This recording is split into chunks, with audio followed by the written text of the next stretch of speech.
अस्सलाम वालेकुम, नमस्कार, सत श्री अकाल एंड गुड इवनिंग। मैं हूं आरज़ू काज़मी और आप देख रहे हैं पॉइंट ऑफ व्यू।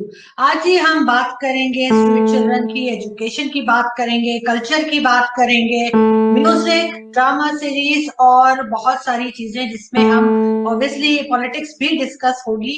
और लेकिन आज हम थोड़े से डिफरेंट टॉपिक्स भी उठा रहे हैं, सिर्फ कश्मीर कश्मीर और इंडिया पाकिस्तान के साथ बहुत सारी और चीजें भी आती हैं, तो हम आज उस पर भी बात करेंगे। और हमें जी ज्वाइन किया है इंडिया से जो एनालिस्ट है हमारे साथ आज, सोनम महाजन। सब उनको जानते हैं, सब देखते रहते हैं। Thank you so much Sonam कि आज आपने ज्वाइन किया हमें। हम वैसे तो आपको देखते ही रहते हैं, अभी रिसेंटली भी आपका हमने एक देखा था इंटरव्यू, और बहुत अच्छा लगा। और बहुत अच्छा लगता है स्पेशली जब फीमेल्स हमारी जैसी कंट्रीज की आगे आके बात करती हैं और अपनी ओपिनियन देती हैं। हमारे यहाँ भी जो है वो अब थोड़ा थोड़ा ऐसा होने लगा है कि थोड़ा सा फीमेल एनालिस्ट और फीमेल जर्नलिस्ट जो है उनको आगे लाया जा रहा है, जो कि बहुत अच्छी बात है। सबसे पहले thank you so much Sonam again कि आपने ज्वाइन किया। और हम एजुकेशन से स्टार्ट करते हैं, स्ट्रीट चिल्ड्रन से स्टार्ट करते हैं। व्हाट डू यू थिंक कि उनके ऊपर किस तरह से काम होना चाहिए कि वो बच्चे स्कूल में जा सकें और उन बच्चों को हम बेसिक एजुकेशन दे सकें, जो हमारे साथ हम देखते हैं रोड पर अक्सर भीख मांग रहे हैं या गाड़ी के शीशे साफ कर रहे हैं और इस तरह के सारे काम कर रहे हैं। स्पेशली चाइल्ड लेबर भी हमारे यहाँ बहुत ज्यादा है इन दोनों कंट्रीज में। रोकने की कोशिश करती है गवर्नमेंट, लेकिन इतना ज्यादा रोक नहीं पाती। और इसी के साथ एक चीज और सोनम, कि आपको लगता है कि इसकी एक बहुत बड़ी रीजन जो है वो पॉपुलेशन भी है जिसको कंट्रोल करना चाहिए? जी Sonam. Hi, Arzu. First of all, thank you so much for inviting me. Okay. Talking about street children, ये प्रॉब्लम जो है वो दोनों तरफ ही है, इंडिया में भी है, पाकिस्तान में भी है। आई थिंक पाकिस्तान में there are about 1 million street children. In India, again, in cities like New Delhi, Mumbai, Kolkata, we have like close to 100,000 children in each of these cities. These are street children. So ये जो बेचारे बच्चे होते हैं, पहले तो इसमें एक फैमिली का बहुत बड़ा हाथ रहता है। बहुत सारी प्रेगनेंसीज भी होती हैं जो अनप्लान्ड होती हैं और बाद में इन बच्चों को अबैंडन किया कर दिया जाता है।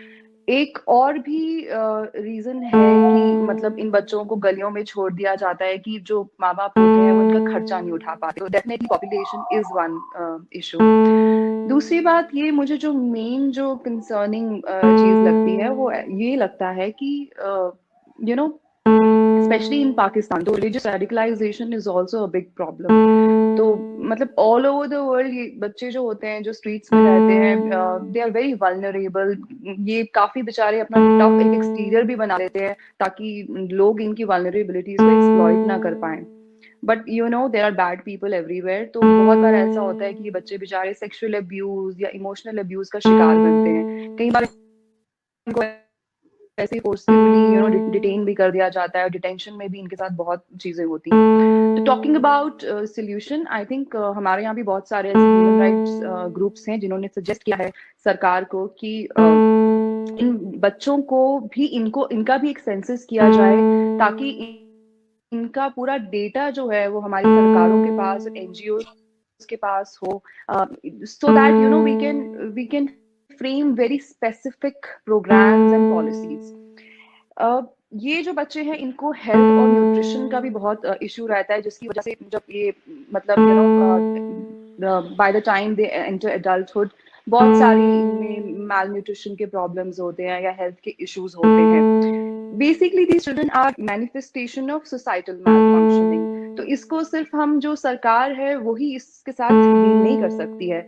ये जो बच्चे बेचारे होते हैं, they have to provide for themselves. इस कारण इनको बहुत सारे लोग एक्सप्लॉइट भी करते हैं, चाहे वो एम्प्लॉयर्स हों या फिर sometimes even police has a role to play in it, whichever country it is.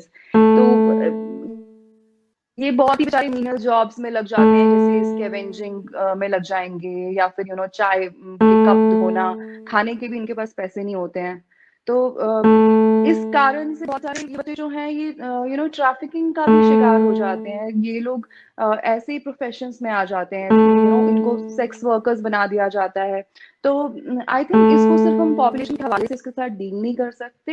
वो तो एक कारण है, साथ ही साथ this is something we can't really control. There will always be people who will abandon their children. कई बार बेचारे abortion के शिकार हो जाते हैं। तो सबसे पहले तो मुझे लगता है इनका एक सेंसस होना चाहिए, ताकि हमारे पास इनका प्रॉपर डेटा हो, और जब भी कोई इस तरह का बच्चा उनको पुलिस कभी डिटेन करे तो इनका एक मेडिकल एग्जामिनेशन जरूर होना चाहिए, जब ये पुलिस की कस्टडी से बाहर आए तब भी, और जब इनकी डिटेंशन भी हो तब भी। बिल्कुल ठीक है, लेकिन हमारे यहाँ बहुत से ऐसे स्कूल्स हैं, अब लोगों ने बनाने शुरू किए हैं जिसमें इस तरह के बच्चों को लाके और कोशिश की जाती है कि उनको बेसिक एजुकेशन कम से कम स्टैंडर्ड 5 तक या फिर स्टैंडर्ड 10 तक जो है उनको लेके जाया जाए और उनको थोड़ा बहुत लिखना पढ़ना आए। उसमें एक हमारे यहाँ डॉक्टर अजहर असलम है, वो भी बहुत ज्यादा इस चीज पे काम कर रहे हैं और इन बच्चों को ला के और फ्री एजुकेशन दी जाती है। तो ऐसा कुछ इंडिया में हो रहा है? यहाँ पे बहुत सारे एनजीओज हैं जो इस तरह का काम कर रहे हैं, पर मुझे लगता है कि it's not enough until the state really gets involved. We need to bring in very specific legislations and regulations, ताकि ये जो कई बार जो ये एनजीओज होते हैं, बहुत सारे हैं जो सच में काम भी करते हैं, और बहुत सारे हैं जो एनजीओ की आड़ में again they are exploiting these children. तो unless there are very specific laws, तब तक मुझे नहीं लगता हम लोग कुछ ज्यादा कर पाएंगे। मतलब they need a lot more than what we are already doing. और पाकिस्तान में स्पेशली मैंने देखा है कि ये जो बेचारे बच्चे जिनके घर वाले नहीं होते या फिर जिनको मदरसा में दाखिल करा दिया जाता है, मैंने कई बार देखा है कि जब उनको पूछो आपको बड़े होके क्या बनना है, तो वो कहते हैं हमको मुजाहिद बनना है। तो अगर आप ड्रग्स का शिकार नहीं होंगे तो कम से कम आप ये हाफिज सईद टाइप के लोगों की सोच का शिकार जरूर हो जाएंगे, तो which is even more dangerous. नहीं, वो अलग है। वो मदरसे होते हैं जहाँ पे बच्चे जो है इनको इस तरह की उनका ब्रेन वॉश किया जा रहा होता है कि जी आपने मुजाहिद बनना है। लेकिन जैसे स्कूल की मैं बात कर रही हूँ, वहां पे तो एक प्रॉपर एजुकेशन दी जाती है उनको, इंग्लिश उर्दू साइंस मैथ सब कुछ पढ़ाया जाता है। लेकिन आप जो बात कर रही हैं वो ज्यादातर ये जो मदरसे खोले हुए होते हैं लोगों ने, जो मौलवियों ने, और इस तरह का बहुत एक माफिया है पाकिस्तान में, मौलवी माफिया जिसे मैं कहती हूँ, वो इस तरह के बच्चों को जरूर उल्टा सीधा कुछ सिखा रहे होते हैं। लाइक लेकिन I said, if you have families, जब आपकी फैमिलीज है तो आप थोड़ा तो प्रोटेक्टेड रहेंगे। जब कोई बच्चा बेचारा वल्नरेबल है, उसके आगे पीछे कोई है नहीं, तो वो ज्यादा शिकार होता है इस तरह के लोगों का, क्योंकि उसको ब्रेन वॉश करना बड़ा इजी होता है। मगर अनफॉर्चुनेटली सोनम, बहुत सी फैमिलीज ऐसी हैं जिनके पेरेंट्स के ब्रेन वॉश हुए में तो क्या कहेंगे, वो खुद अपने बच्चों को इस तरह के मदरसों में भेजते हैं। और जब पेरेंट्स ही बच्चों को भेजेंगे तो फिर कैसे उनको कुछ और सिखाया जाएगा या कुछ और बताया जाएगा। लेकिन साथ ही हम देखते हैं ऑनर किलिंग की बात अगर आए, इसी चीज में अगर हम जोर दें से, जो एशिया में बहुत ज्यादा होता है, पाकिस्तान में भी और भारत में भी। अभी आपने रिसेंटली कंदील बलोच का केस जो था वो हमने देखा था कुछ साल पहले, और इस तरह के कंदील का तो एक केस था। इसी तरह के बहुत ज्यादा केसेस होते हैं पाकिस्तान में भी और इंडिया में भी। उसमें आप क्या कहेंगे? मैं पर्सनली आरजू, जब मुझे कंदील के बारे में पता चला था तो मैं तो बहुत ज्यादा दुखी हो गई थी, क्योंकि वो बेचारी लड़की, वो कुछ ऐसा तो कर नहीं रही थी जिससे किसी को हार्म पहुंचे, या वो मतलब she was just a very funny girl who was using internet to create some sort of sensation. और जब मैंने कंदील की जो उसके ऊपर एक ड्रामा भी बनाया गया, पाकिस्तानी इंडस्ट्री ने एक ड्रामा बनाया था बागी, जब मैंने वो देखा तो मुझे तो और खराब लगा, क्योंकि उसकी जो जर्नी थी बेचारी की, वो बचपन से ही बहुत ज्यादा कॉम्प्लिकेटेड रही है। और हम लोग क्या करते हैं, मतलब as a society we are very judgmental, we don't know what has been someone's journey. तो वो तो रेडिकलाइजेशन का शिकार हो गई, और उसकी उसके फैमिली वाले जो मतलब बचपन से उससे पैसे लूटते आ रहे थे, उसको उसका इतना इस्तेमाल कर रहे थे, इवेंचुअली वही उसकी मौत का कारण बने। और रीजन क्या था? एक झूठी अना ऑनर। ऐसा कौन सा ऑनर है जो आपकी बहन को मारने के बाद आपको मिलेगा? तो अगर आपको इतनी ज्यादा शर्म आ रही है आपकी बहन की करतूतों पे, सो कॉल्ड करतूतों पे, तो आप उसके पैसे ना लें, आप अपने आप को मार दें। अगर आपको सोसाइटी में इतनी शर्म आ रही है रहने में, तो उसको मार के तो आपने कहीं और तकलीफें पैदा की ना। जब भी आप किसी चीज को बहुत ज्यादा दफन करने की कोशिश करते हैं तो वो और उभर के आती है। तो मेरी राय तो ऑनर किलिंग करने वाले लोगों के लिए यही रहेगी कि अगर आपको इतनी ज्यादा अपनी ऑनर की चिंता है तो आप अपने आप को मार दें, ताकि आप ऐसी चीजें ना देखें। जीने दें लड़कियों को, उनको जो उनको करना है वो करने दें। अब यही कोई चीज कोई लड़का करता तो कोई तकलीफ नहीं होती किसी को। बिल्कुल, लेकिन यहाँ पर तो सोनम, पसंद की शादी पे भी हो जाता है, और भारत में भी होता है। हम वो भी स्टोरीज देखते रहते हैं, टीवी ड्रामा में भी, इंटरनेट पे भी, कि पसंद की शादी करने पे भी जो है वो ऑनर किलिंग हो जाती है। तो इस चीज को कैसे आप समझती हैं कि हैंडल करना चाहिए? एजुकेशन ही काम आएगी, या लोगों को कैसे बताएंगे कि ऐसा ना करें? देखिए यहाँ पे जो भी होता है वो बहुत ही इस तरह के गांव में या फिर इस तरह के एरियाज में होता होगा जहाँ पे लोग बिल्कुल एजुकेटेड नहीं है या उन्हें समझ नहीं है। आजकल बहुत कम ऐसे किस्से सुनने को भी मिलते हैं। हाँ, ऐसे किस्से कई बार सुनने को मिल जाते हैं, जैसे कोई लड़की है जो मतलब जो ये नाचने आती हैं, जो लड़कियां शादी ब्याह में, तो कई ऐसे किस्से सुनने को मिलते हैं। बहुत सारे वीडियोस मैंने इंडिया में भी देखे हैं। I am not one of those people who will say that we are perfect, of course we are also far from perfect. तो ये सोच की प्रॉब्लम है। बेचारी जो डांस करने आती हैं, आपकी मर्जी का डांस नहीं किया आप उनके सर पे गोली मार देंगे। ऐसे ही हमारे यहाँ पे एक जेसिका लाल का भी केस हुआ था, जिसमें वो लड़की जो है वो बार बंद हो रही थी, उसने मना कर दिया that she won't be able to fetch a drink and she was shot in the head. तो ये जो आई थिंक ये जो सोच है, इसको अगेन हमें मतलब इसको घर से ही शुरुआत करनी है। हमें अपने लड़कों को सिखाना है कि जो लड़कियां हैं वो आपके लिए नहीं बैठी हुई हैं, कि आपको जो चाहिए ये उनकी जिम्मेदारी नहीं है फेच करना। तो और लड़कियों को आप मतलब चीजों की तरह इस्तेमाल करना बंद करें। तो ये again it starts from home, but unfortunately लोग इस चीज पे नहीं ध्यान देते हैं। मर्दों को हमेशा यही सिखाया जाता है कि जो स्ट्रॉन्ग जो आदमी है वो कभी रोता नहीं है। तो पर ये भी सिखाना चाहिए कि वो रुलाता भी नहीं है, वो मारता भी नहीं है, वो बलात्कार भी नहीं करता। बिल्कुल ठीक, लेकिन हम लेडीज के बारे में तो, या फीमेल्स के बारे में तो बहुत प्रोग्राम्स करते भी हैं और बोलते भी हैं, लेकिन बहुत दफा ऐसा भी होता है कि जो मर्द हैं, जो जो मेल हैं हमारे यहाँ के, वो भी किसी न किसी किस्म का मेंटल टॉर्चर और वो सब कुछ सह रहे होते हैं। उनके ऊपर हम कोई बात नहीं करते, हम उसके ऊपर कोई डिबेट नहीं होती, कोई टीवी प्ले नहीं होता। डोंट यू थिंक कि हम थोड़ा सा उनको ज्यादा स्ट्रॉन्ग समझ लेते हैं, और हमारा ख्याल है कि उन्हें कुछ नहीं होता, बस जो भी होता है वो सिर्फ फीमेल्स को ही होता है? हाँ, ये भी एक प्रॉब्लम है, क्योंकि हम लड़कों को ऐसे ही बड़ा करते हैं बोल के कि भाई तुमको रोना नहीं है, अगर तुम स्ट्रांग हो तो तुम्हें अपनी प्रॉब्लम्स हंस के इनको सहना है।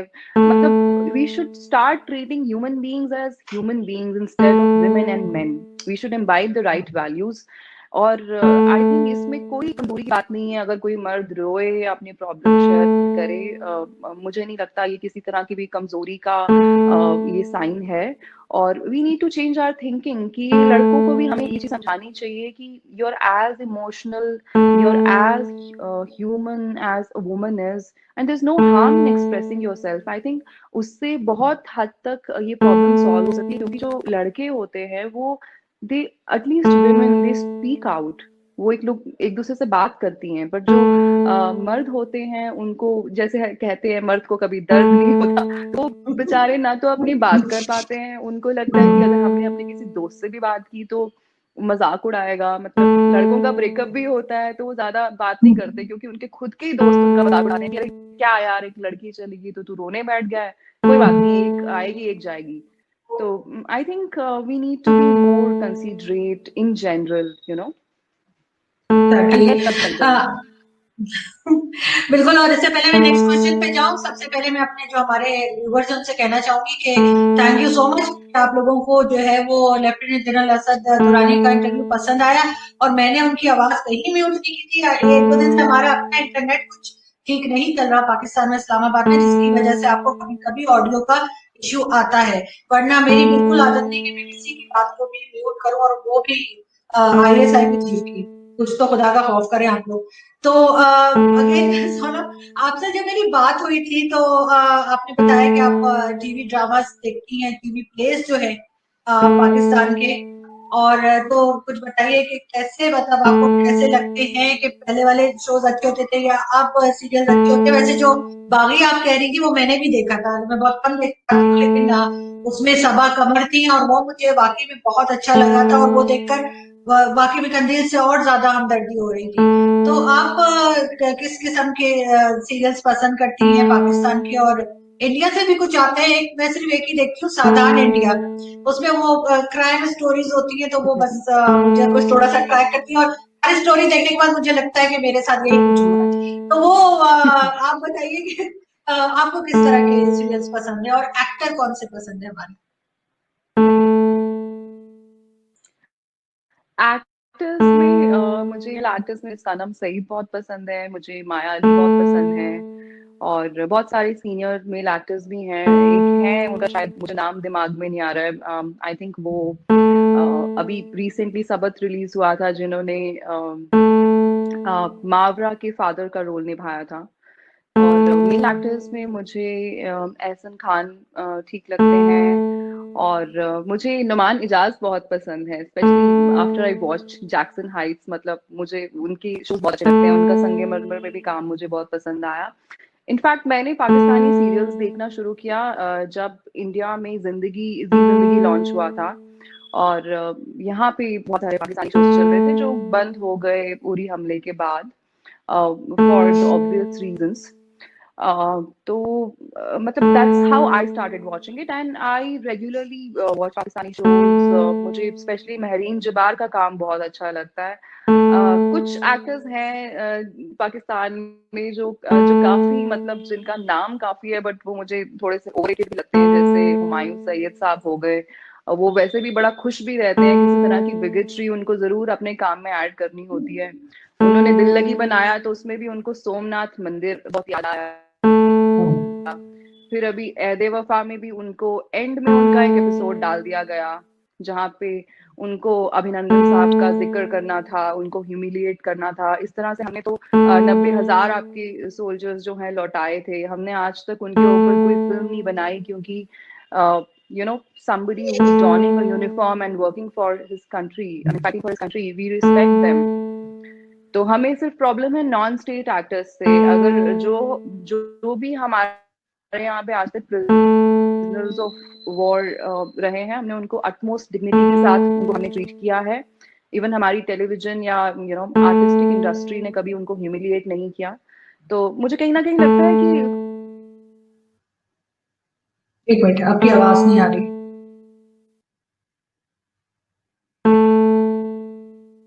आपकी आवाज नहीं आ रही सोना। Is it better? हाँ, अब ठीक है, राइट जी। Okay, sorry. नहीं सो जी। कुछ एक्टर्स हैं जैसे हमजा अली अब्बासी हैं, जो बहुत जहर घोलने का काम करते हैं। उनको हाफिज सईद बहुत पसंद है, उनके लिए वो बहुत बड़े फिलांथ्रोपिस्ट है। तो I think most of the Pakistani industry is very sensible, and I think they should kind of denounce these people, and they should kind of call them out, because ये लोग भी बहुत जहर घोलने का काम करते हैं। जैसे अगर आप एक ड्रामा सीरियल बना रहे हैं प्यार और मोहब्बत पे, उसमें आप सोमनाथ का जिक्र डाल दे रहे हैं, तो it doesn't make any sense. अगर आप इंडिया के हवाले से ना भी सोचें, तो आप कम से कम अपनी जो आपकी हिंदू आवाम है, वहाँ की जो आपकी माइनॉरिटीज हैं, उनका ही जरा सोच लें। मतलब जरूरी तो नहीं है ना कि हर किसी चीज में आप रिलीजन का मसाला डालें। इनफैक्ट सनम सईद का काम मैं बहुत पसंद करती हूँ, बट उनका भी एक शो था दिल बंजारा, जिसमें वो नेपाल जाती हैं, और वहां पे उनके दोस्त उनको कहते हैं कि आप मंदिर के सामने खड़ी हो जाएं तो मैं आपकी तस्वीर लेती हूँ। और वो कहती हैं कि अरे मेरी ताई अम्मी तो मुझे मार देंगे, पर उनको पता चला कि मैं हिंदू मंदिर जाके होके आई हूँ। आप इस तरह का एक भी कोई इंसिडेंट हमारे किसी इंडियन सीरियल में दिखा दें या इंडियन फिल्म्स में दिखा दें, तो जब इस तरह की चीजें लोग देखते हैं ना, तो वो आर्ट तो अप्रिशिएट करना चाहते हैं, क्योंकि हमारा कल्चर बड़ा सिमिलर है, पर फिर वो मन खट्टा हो जाता है। तो आई थिंक ये जो बड़े एक्टर्स हैं, कम से कम हुमायूं सैयद के लेवल के, इनको थोड़ा सा मतलब अपनी इमेज का ही ख्याल रख लेना चाहिए, if not for others, because the future is inclusive. अगर आप ये बातें करेंगे तो आप फिर वो बस एक वहीं वहीं तक सीमित रह जाएंगे। नहीं, आपकी बात बिल्कुल ठीक है। इस तरह के सीरियल्स बिल्कुल नहीं बनने चाहिए, और अगर ऐसे कोई बात की, ऐसा कोई सीन इन्होंने बनाया तो वो भी गलत है। बिल्कुल ऐसा नहीं होना चाहिए। आई एम सो सॉरी कि ऐसा कुछ हुआ है, और इस तरह का ड्रामा यहाँ पे बनाया गया, ड्रामा सीरियल बनाया गया, उस पे मैं खुद हैरान हूँ। मैंने क्योंकि देखा नहीं है, लेकिन आप कह रही हैं तो ऑब्वियसली होगा, और बहुत गलत है कि इस तरह से नहीं होना चाहिए। लेकिन सो जब हमारे आर्टिस्ट जाते हैं, इंडिया में काम करने जाते हैं, बहुत ज्यादा चाहते भी हैं कि इंडिया में जाके काम करें, चाहे वो उस वक्त अगर किसी वक्त ऐसा होता है ना कि पाबंदी लगी हुई है और ये नहीं जा सकते, लेकिन चाह सभी रहे होते हैं। तो आपका ख्याल है कि इस तरह से आर्टिस्ट आने जाने चाहिए, पीपल टू पीपल कांटेक्ट होना चाहिए? Definitely, dialogue is always better, exchanges are always better, but but terrorism and art also cannot go hand in hand because जो आपकी audiences होती हैं उनका भी तो आपको उनकी sensibilities, उनकी feelings का भी तो ख्याल रखना पड़ता है। अगर इस तरह के आप shows बनाएंगे जिसमें आप हिंदू धर्म का अपमान करेंगे और फिर